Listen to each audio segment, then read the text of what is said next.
غزل تحتل ترند الاعجاب بحضورها واوصافها الكثيره.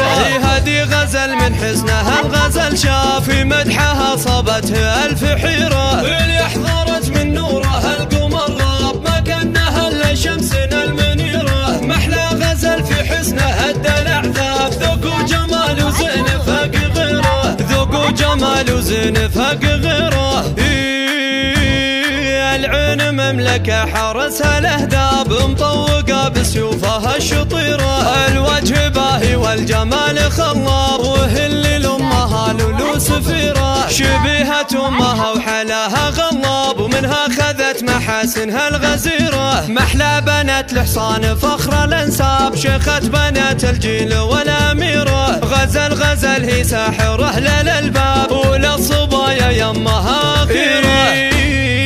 بنت بندر اللي ما خاف رجال طيب وينعرف بخيره. بندر ابوها ينحسب له حساب عند النشامه دوم بكل ديره. جنى وسجى خواتها بهم طاب كل الشعر ووصفهم كثيره. وريان اخوها وذخرها ولا خاف شهم وكفو معزته كبيره. وعمامها وقت اللوازم ذياب من الحصان ويا نعم العشيره.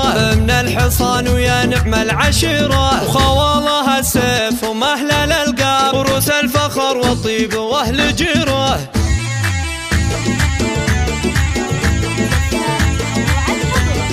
جتكم غزل تحتل ترند الاعجاب بحضورها واوصافها الكثيره. هذه غزل من حسنها الغزل شاف في مدحها صابته الف حيره. اللي احضرت من نورها القمر غاب ما كانها الا شمسنا المنيره. محلى غزل في حسنها ادى الاعذاب ذوق وجمال وزين فاق غيره. ذوق وجمال وزين فاق غيره.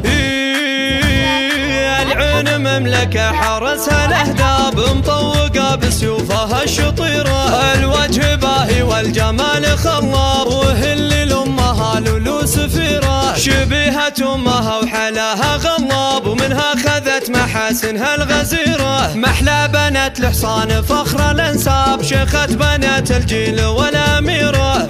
غزل هي ساحرة للالباب وللصبايا يمها خيرة.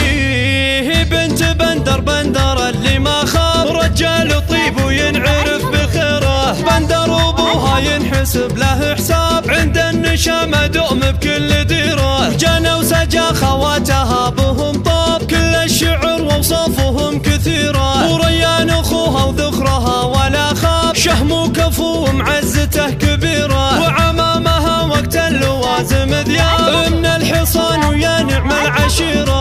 من الحصان ويا نعم العشيره. وخوالها السيف ومهل الالقاب وروس الفخر والطيب واهل جيره.